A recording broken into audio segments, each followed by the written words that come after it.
So hey guys, welcome back to my channel. I got a mic so you don't hear my fan going as bad. That is great. That's fantastic. It's such good news, right? I'm actually recording a few videos to be able to put up on the channel for you guys to watch as I deeply jump into studying because I sit for my VTNE on December 6th. So nervous, excited, and nervous. Praying I'm going to pass. I'm going to study hard. We got this. So I'm coming at you with an anti-MLM video. Got some stuff saved on Instagram, as you can see by what I have up on the screen. Get ready. It's going to be fun. So, as you guys well know, if you've seen my previous videos, I truly hate it. Like with all my soul, hate it when multi-level marketing huns use God and Christianity as a manipulation tactic. It burns everything in my soul. Like, I cannot stand it. And this antimlmnicole, you can see her up there. Go follow her. She cool. This is her profile. She's amazing. Go check her out. But I want to go over this post because I couldn't have said it any better. I could have not put any of this together any better than she did. So I'm going to go over it. So basically, she put a lot here, but we're going to go through this. So it says, stop using God to justify your MLM scam. Although many MLM reps claim that the Lord supports their companies, this is not true. MLM companies are scams, and God doesn't want you to scam people, twist, use, etc., etc., etc. Like that. None of that is in the Bible. He does not agree for you guys to do that, so please don't do it. Okay, I really like this mic, if you can't tell. Why are MLM scams? Part 1. So there's several parts. I'm going to be reading some things, going over a few things. But before we get into what the Bible has to say about scams, deception, and greed, let's talk about why multi-level marketing, aka MLMs, network marketing, direct sales, social selling, referral marketing, pyramid selling, and legal pyramid schemes. Just a list of things, just so you guys know what to look for. Okay? And most MLM companies are scams. When you recruit people into an MLM, the new recruiters have to purchase a starter kit, which means they immediately lose money upon joining the business opportunity. Then you make money off of those recruits through special bonuses and through hitting ranks, which you can only earn or hit when you recruit or build a team. Meanwhile, you only make a small commission off the actual products themselves. It's also very difficult to sell these products because of established and more accessible competition in the industry or market. It's very difficult to compete with in-person or online stores that already provide products that are extremely similar to those that are sold by an MLM company for a lower price. These stores already offer products of the same quality or better and the same price or cheaper, and they're much more well-known and more accessible to the public, which is so very true because like a lot of these products, if you don't realize that by now, a lot of these products are knockoff versions of other products and most likely worse. I mean, I'm sorry, but like with Eeek or anything like that, it's pretty much like dollar store, drugstore, price brand stuff, but with a major price tag on it, because obviously you have to make your money back, right? But that's just for me. So part 2. While it's very difficult to sell products from an MLM company, the real money is through recruitment. 100% agreed, which comes through those rank or promotional bonuses, which I've already mentioned. More people have to lose money under you in order for you to build a team and rank up, aka scam. Meanwhile, as you make money directly off the backs of your downline, you're constantly selling them a false dream where they can achieve financial freedom or time freedom in the company, despite the fact that most people in MLMs do not make a profit. This is done in order to keep your downline in the company while you're convincing your downline that they may achieve this supposed dream. They have kept meeting their personal volume or group volume active requirements, which they usually end up doing by making orders themselves in order to meet those recruitments. Therefore, while you're being told that you can achieve this false dream by your upline and by the company, you're not achieving what this company promised you, and you're likely losing money to stay active in the company. This happens so often in MLM companies, and that's why they are scams. And yes. Okay, just, whoa. About knocked that over. Sorry. But, yes. So, I know in the two that I was in, yes. Like, to keep your volume, to rank up, to do things, you literally had to purchase stuff on your own because you couldn't sell to anybody. Because people are smart, guys. People are smart. They know the products are trash and they don't work and they're too expensive. Just saying. I mean, just wanted to point that out there. Hopefully, I'm going to have to listen to this before I go on to the next part because I hope I didn't mess up a bunch of the mic stuff. And now we have some examples. Example 1. Do not defraud or rob your neighbor. Guys, get ready because we're getting religious in here, and I love that she pulled this out of the Bible because yes. Okay. Now that we've discussed why MLM companies are scams, let's prove why God doesn't want you to scam people. The first example is from the book of Leviticus, when God is giving explicit commands to Moses. And if you have a Bible or have a phone to look this up, you can go to Leviticus chapter 19, verses 11 through 13. They have the NIV version. I use King James, but whatever. Do not steal. Do not lie. Do not deceive one another. Do not swear falsely by my name, and so profane the name of your God. I am the Lord. Do not defraud or rob your neighbor. Do not hold back the wages of the hired worker overnight. Do not curse the deaf or put a stumbling block in front of the blind, but fear your God. I am the Lord. This verse explicitly states that followers of God should not steal, lie, deceive one another, swear falsely by the Lord's name, use the Lord's name in vain, which is when people say OMG or GD, all of those that we don't want to say. Don't say them, okay? Hold back the wages of a hired worker overnight, curse the deaf, or put a stumbling block in front of the blind, which means that you should not trick innocent people and mistreat them. When you scam people in an MLM, you are violating all these commands, whether or not it's intentional. In certain cases, MLM companies have even violated the wages part if they have withheld wages from their reps for any reason, which I've never had mine withheld from me when I was in them, but that doesn't mean it has never happened, etc., because come on. I can't really put this past anybody, I'm just saying. And that's the thing,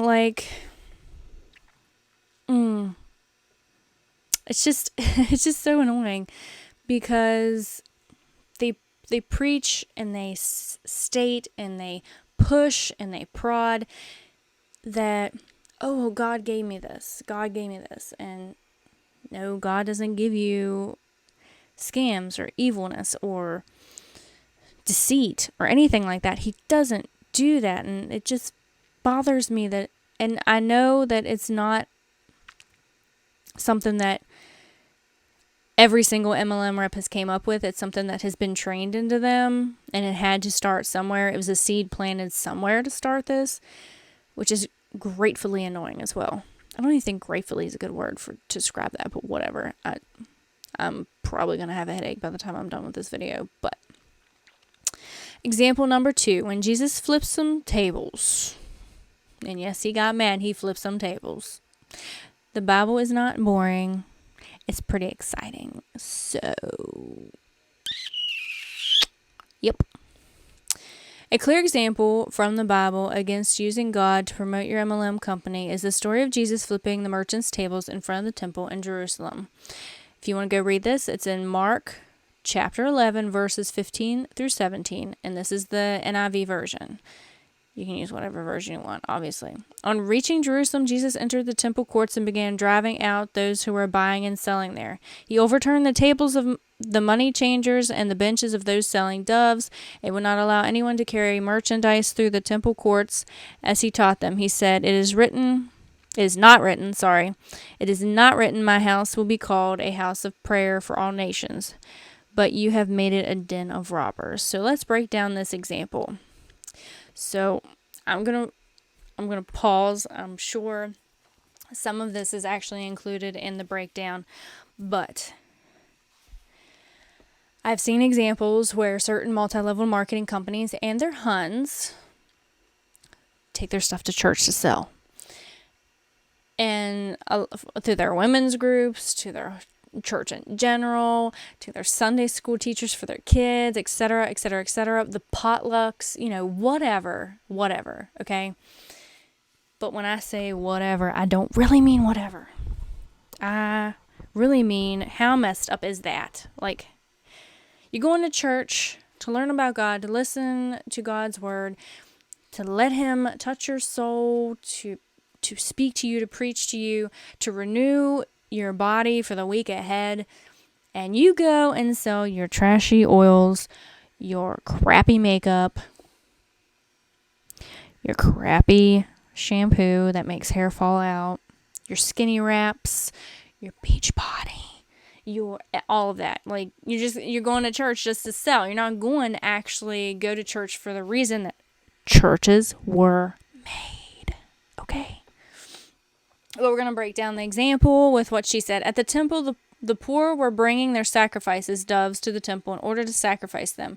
Poor people often sacrificed birds because they couldn't afford larger animals like lambs. The sacrifices needed to be clean before being sacrificed, and the merchants outside the temple were scamming these poor people into believing that their sacrifices weren't clean enough or good enough to be sacrificed to the Lord. I'm going to pause there. I'm going to put my finger right there where I was reading. So, I also see and understand this point of view here. When, like, they were tricking them and scamming them into believing that their sacrifices weren't clean enough. How do you measure if somebody's bird isn't clean enough for sacrifice? Like, how do you measure that? Do you just have x-ray vision? Do you have what? How did they know? Like, that should have been the first question that popped up in someone's head that was bringing their sacrifices. But if you're going, like a lot of these people were, going to church, going to the temple to worship God and worship God's word, you wanted to do the right things. You wanted to do it the right way, and having that twist in front of you saying that you're not doing right in God's eyes is not only scary, but upsetting at the same time. So I hate to say it, but it's a good way to twist people around and use them for your own advantage. And I don't like that. I really, really, really, really, really don't like that, because there's a lot of people that really want to please God, and there's a lot of people that are kind of in the shadows about God as well. And back in this time, not everybody was as educated as we are now. Like, most of the time, like the priests and the royalty, they were educated beyond what somebody that had a little farm on the outskirts of the big part of town, or even some of the people that lived in the little parts of town. Like, they weren't educated like everybody is now. Like, they didn't have access to a good education, being able to read, being able to have the Bible out in front of them, which back then, I guess you would call it the Torah, that kind of thing. But if I said that wrong, I'm sorry. I'm trying to remember everything that I wanted to say, but I'm going to continue here. They were also trying to sell birds to these innocent people by claiming that their sacrifices were worthy enough to be sacrificed before the Lord. These merchants were using the Lord's name in vain in order to scam the poor into giving more money. Jesus saw the merchants doing this, and he was not okay with it. He flipped the tables and forbade them from selling there again. This is because he didn't want the merchants to manipulate and scam poor people. He wanted to appease the Lord in sacrifices. And he didn't agree with the merchants scamming people by using the Lord's name in vain. When MLM reps claim that their scam is supported by the Lord, they are using the Lord's name in vain, and they are deceiving people for their own financial gain, whether or not they intended to do so. That kind of deception and greed is exactly why Jesus flipped those tables outside the temple in Jerusalem. God does not like it when poor and innocent people are scammed and manipulated, and he especially doesn't like it when people use his name to do so, and use his name to their advantage when it's obviously not him. And here we go. We've got some more examples. So, Jesus warns against an abundance of possessions. The next example of how the Bible does not approve of greed and deception, the foundation of a scam, is the book of Luke, when Jesus is speaking to his disciples. If you want to go read it, it's in Luke chapter 12, verse 15. Then he said unto them, watch out, be on your guard against all kinds of greed. Life does not consist in an abundance of possessions. In this verse, Jesus explicitly warns his disciples against seeking greed and abundance of possessions, because these things are not what life is about. Whenever the Bible promotes the idea of abundance, it is referring to an abundance of faith and community, not possessions and greed. However, MLM companies love to promote greed and an abundance of possessions in addition to selling a false dream of financial freedom to the public. Many MLM reps love to flaunt their material possessions, expensive purses, shoes, houses, cars, etc., to brag, and they encourage their own downlines to do the same in order to sell lifestyle to potential recruits. This directly contradicts what Jesus wants Christians to do in their daily lives, which I totally agree with that as well. Like, putting on this lavish lifestyle and bragging, even if you do or don't live this lifestyle, either way, if you do live this lifestyle and you're bragging about it, I mean, that's still bragging. That's still putting on this big show for people, like for people to want to be like you, do like you, join you, do this, all that. And then there's the people that are told to do it even though they're not high ranking or they're not bringing in a lot of money, and putting other people farther into debt. Like, say, so I was with two different companies. So we're going to go with, like, say, Beachbody. So, in Beachbody, you had your different ranks. And when you would rank up, each one, you'd get so much money or whatever. If you were just a coach and you were signing people on, I mean, your paycheck could range anywhere from $1 to maybe $80 a month. Which, neither one of those ends of the range there really helped to pay off what you had to pay in your authorship to stay active and to stay an active coach. And the higher the levels you got, you eventually covered it. But to keep certain volumes, some people would have to literally buy more product than just their authorship, which then just puts them into debt. And it's just a never-ending cycle. Whoa, sorry. I did not mean to smack my microphone. I am sorry for that. And then, like, people that were up in the higher coach tiers and stuff like that, like, you would have diamonds up there, and they weren't making, I mean, if they made $100, they would brag about it, even though they may have put $500 out in product because their team didn't bring in all their volume, or some of their coaches quit on them, or somebody didn't, or a lot of people didn't renew their auto shipment because they couldn't afford $100 of Shakeology every freaking month.